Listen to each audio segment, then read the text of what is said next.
10명 중 2명이 아토피를 겪고 있습니다. 지난 30년간 3배 이상 증가한 수치인데요. 예전에는 그저 민감한 피부 정도로만 생각했지만 지금은 생활 질병으로 자리를 잡았죠. 아토피는 단순히 아이들만의 문제가 아닙니다. 왜냐하면 아토피를 겪는 아이들은 밤에 잠을 잘 못 자고요. 가려움에 고통을 받아요. 따라서 부모님들도 같이 고생을 하시죠. 예전에 소아과에 있는 약국에서 근무할 때 보면 정말 너무 안타까웠어요. 아이는 피부가 뻘개져 있고 엄마 얼굴에는 힘든 기색이 아주 막 여실히 드러나고. 오늘은 아토피에 대한 완치 비법을 알려드릴 건데요. 과학적인 데이터를 근거하고 그 위에 두꺼비 판만의 임상 경험을 살린 어디에서도 듣기 힘든 내용입니다. 시작해 보겠습니다.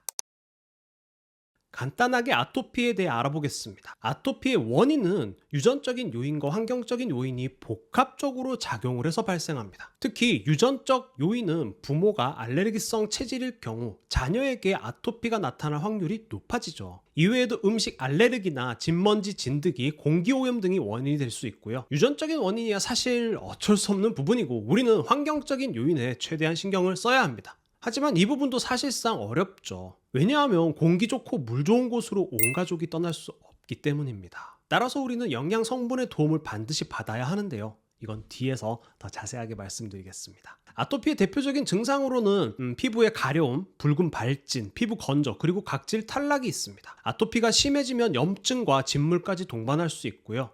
특히 밤에 가려움이 더 심해져 아이들이 잠을 제대로 못 자는 경우가 많습니다. 잠을 못 잔다는 게 그냥 단순하게 수면 부족이 아닙니다.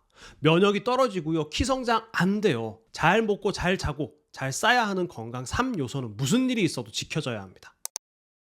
아토피 치료의 핵심은 영양 관리입니다. 과자 좋아하고 음료수 좋아하는 아이들은 아토피나 천식 같은 면역 질환에 걸릴 확률이 훨씬 높습니다. 충분하고 균형 잡힌 영양은 면역 균형에 중요한 역할을 하게 됩니다. 그 중에서 두꺼비팜은 가장 기본적인 3가지와 플러스 알파 몇 가지를 더 소개해 드릴게요. 첫 번째는 프로바이오틱스, 유산균입니다. 장내 환경을 개선하죠. 그렇다고 유산균이 대변만 잘 보게 하는 건 절대 아닙니다. 우리의 장에는 면역의 70% 이상을 책임지고 있답니다. 시중에 프로바이오틱스가 참 많아요. 어떤 균주를 사용했는지, 얼마나 들어가 있는지 등등 따져봐야 할 요소들이 많습니다. 프로바이오틱스에 대한 이야기는 여기 영상 참고해 주세요. 두 번째는 비타민 D입니다. 면역 비타민으로도 알려져 있습니다.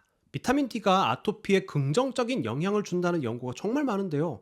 특히 한국인에게서 70% 이상이 결핍이 된다고 하는 영양소가 바로 비타민 D입니다. 비타민 D는 용량의 설정이 중요합니다. 특히 아토피 같은 면역 질환을 가지고 있다면 일반적인 용량보다 더 많은 양을 권장드립니다.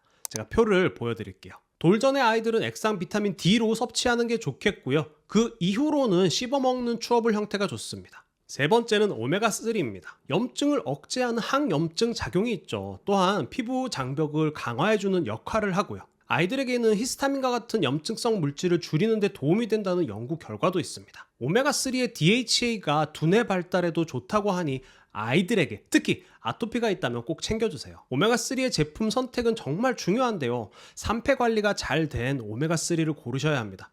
간단하게 알 수 있는 방법은요. 지금 집에 있는 오메가3 가위로 잘라보세요. 이미 산패가 진행된 오메가3라면 생선 비린내가 진동을 할 거고요. 그런 건 영양제로서의 가치가 전혀 없습니다. 오히려 내 몸에 도구로 작용하기 때문에 그냥 버리세요.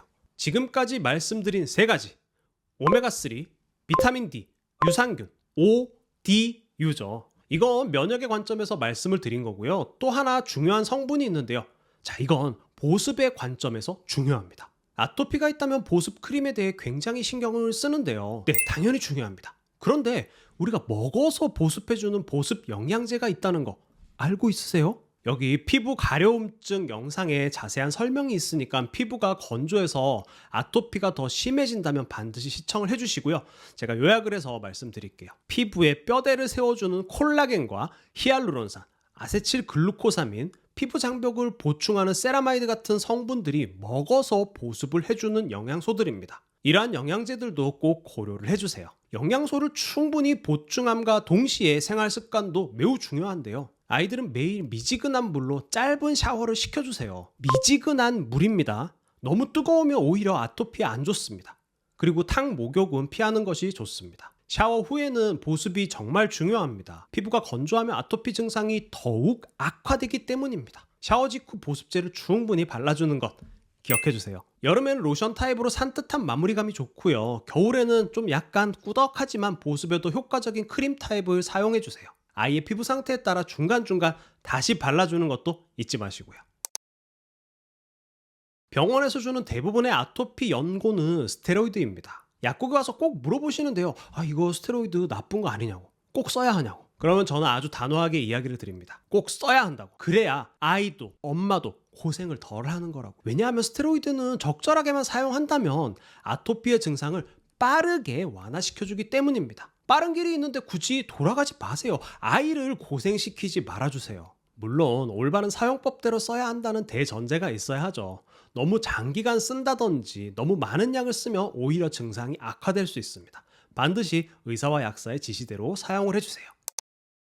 마지막으로 아토피를 관리하기 위해 우리 엄마들에게 꼭 해드리고 싶은 말이 있는데요. 바로 생활습관, 생활관리입니다. 사소하지만 반드시 알고 있어야 하는 정보들이니까 기억 꼭 해주세요. 첫 번째는 알레르기 유발 물질 피하기입니다. 음식이나 진드기, 공기 중에 오염물질을 잘 관리해주세요. 특히 아이들이 어떤 음식을 먹었을 때 아토피가 심해지는지 꼭 기억을 하셨다가 그 음식은 최대한 피하는 게 좋겠죠. 피부가 너무 가려울 때 꿀팁을 드리면 가려운 피부에 수분밴드를 한번 붙여보세요. 이유는 두 가지입니다. 일단 수분밴드가 촉촉하게 피부를 유지하기 때문이고요. 나도 모르게 막 긁으려고 손이 가는데 그걸 막아줄 수 있죠. 샤워를 미지근한 물로 하라고 말씀을 드렸는데요. 환부가 뜨거워지면 안 됩니다. 따라서 열을 올리는 인삼이나 매운 음식, 그리고 너무 과격한 운동이나 스트레스는 모두 금지입니다. 피부에 열이 오른다고 생각이 들면 냉찜질을 적절하게 해주세요. 실내 온도와 습도도 중요합니다. 20도 정도로 맞춰주시고요. 습도는 50%가 적당합니다. 피부가 건조하지 않게 보습제 사용도 잊지 마시고요. 아이들의 아토피는 우리 엄마들의 역할이 정말 중요합니다. 아이들이 힘든 만큼 엄마들도 정말 힘들죠. 오늘 두꺼비 파매 영상을 보시고 조금이라도 도움이 되셨으면 좋겠습니다. 감사합니다.